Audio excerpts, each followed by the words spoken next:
Après 5 ans de travail avec ce partenaire-là, ce dernier a vidé les comptes de l'entreprise. Il a il m'a fermé l'accès à tous, les systèmes de l'entreprise et est parti sans crier gare. Maintenant, je suis prêt à aller à la justice afin qu'il puisse rembourser tout ce qu'il me doit. Donc voici mon histoire.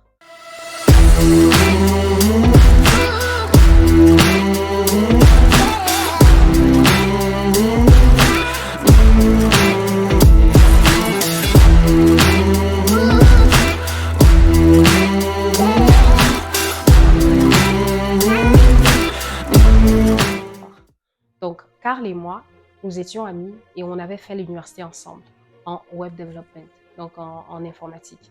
Donc, après nos études, nous sommes tous les deux allés sur le marché de l'emploi pour aller chercher des boulots. Donc, moi, j'avais pu trouver assez rapidement un emploi, mais lui avait galéré à peu près 8 mois avant de trouver quelque chose.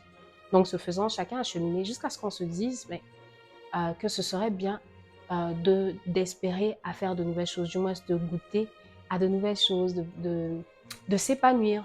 Et c'est comme ça que moi, en tout cas, j'avais réussi à créer mon entreprise qui fournissait des services de IT, de web development, de création de logiciels et de sites internet, au fait. Donc, je faisais, mais j'étais seule. J'avais mes clients ici et là, mais ce n'était pas assez. Donc, je faisais, au fait, comme un side job dans lequel je pouvais voilà, avoir quelques entrées d'argent. Donc, c'est ainsi qu'en parlant à Carl et en voyant que tous les deux, on avait vraiment des visions et des rêves un peu plus grands, on décide de se mettre ensemble là et de faire, au fait, de mon projet d'entreprise une vision à long terme. Donc, peut-être, qui sait, une entreprise multinationale à succès. Donc, on travaille ensemble, on voit que la collaboration était super. En plus, lui et moi, on est devenus amis. On s'est rendu compte que, voilà, notre amitié, pardon, avait réussi à être encore plus serré. On passait vraiment le plus clair de nos journées ensemble. Il a assisté à mon mariage, j'ai assisté à mon mariage. Il a assisté au fait à presque tous les anniversaires de mes enfants. Pareil, moi aussi, lorsque sa femme et lui ont eu un enfant, je suis allée leur rendre visite. Bref, on arrivait vraiment à travailler assez facilement. Il faut savoir que Carl, dans l'entreprise, au fait, c'était lui qui allait parler aux clients, essayer d'aller chercher les clients, négocier avec eux, puis les ramener. Pendant que moi, qui étais un peu, on va dire, le cerveau de la bande, je travaillais un peu plus sur les systèmes, sur les logiciels à aller développer. Je me formais en termes de programmation, je me formais un peu plus pour rendre et perfectionner au fait notre offre de service. Donc voilà, on avait réussi non seulement à faire grandir notre notoriété, notre réputation dans notre ville, mais aussi dans notre région. De plus en plus, les gens nous contactaient, on avait embauché des stagiaires, des employés. Franchement, il y avait une belle cohésion d'équipe et puis il y avait une belle gestion des choses. Mais plus le temps avançait, plus je voyais que Carl commençait à agir comme le boss, comme le tout-puissant de l'entreprise. Donc, il commençait de plus en plus à se présenter comme celui-là qui avait créé l'entreprise, qui avait tout pensé de A à Z. Puis chaque fois qu'un nouvel employé venait, il prenait ses aises et par sa manière de me présenter, c'était comme si moi j'étais au second plan, vous voyez?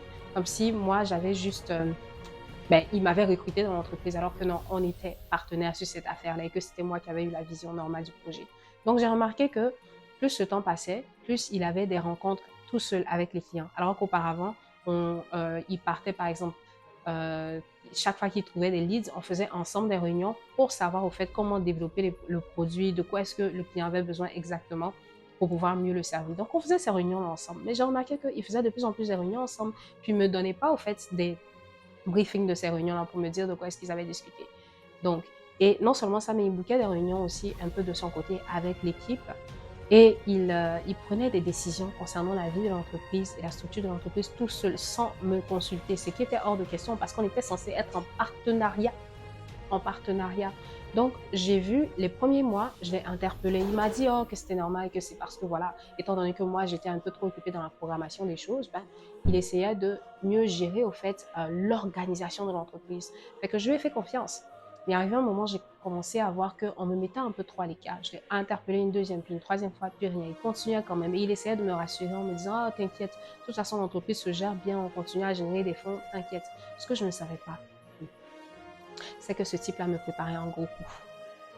Un coup auquel je n'avais jamais pensé.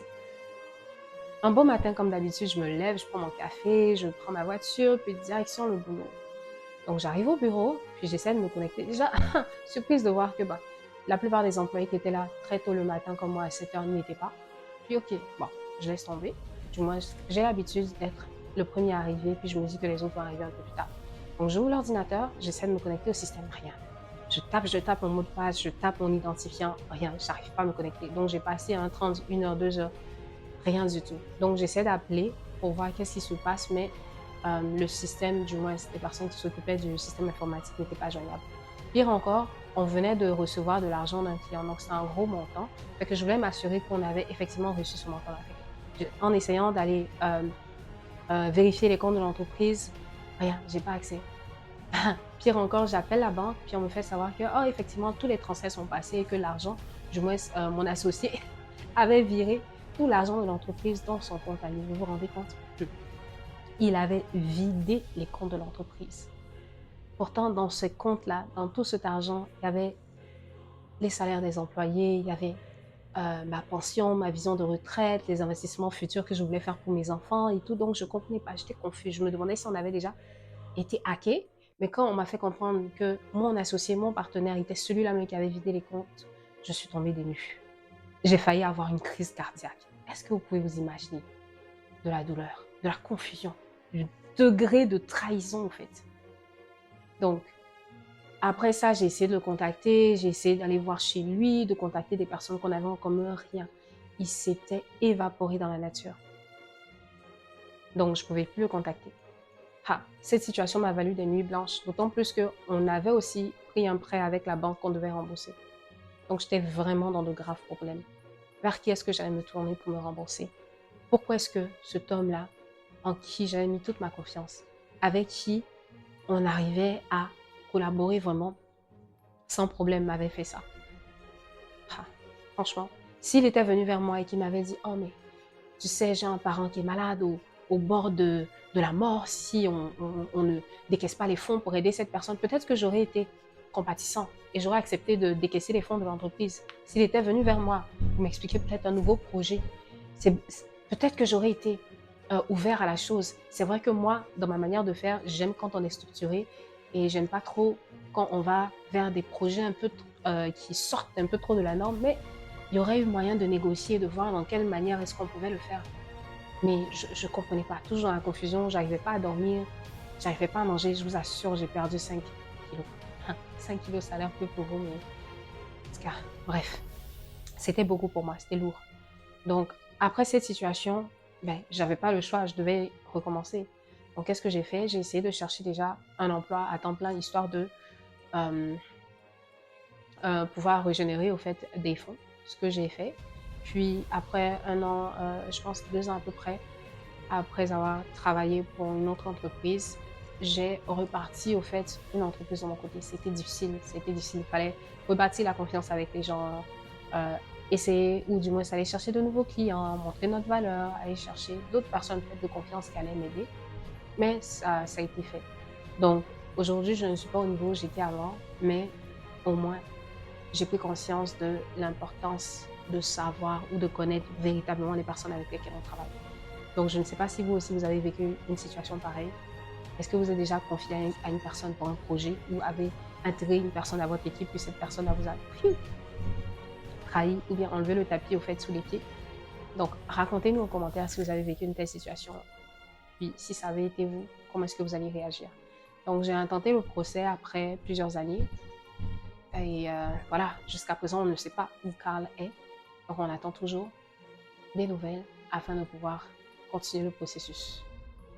Mais voilà, je m'en sors assez. Donc, c'était Clémence de Esprit Marketing et c'est une histoire que j'ai trouvée sur Internet que je vous ai racontée ici. N'hésitez pas à mettre en commentaire vos opinions, vos appréciations, me dire ce que vous auriez fait si vous étiez à sa place. On se retrouve à bientôt pour une autre vidéo de Esprit Marketing.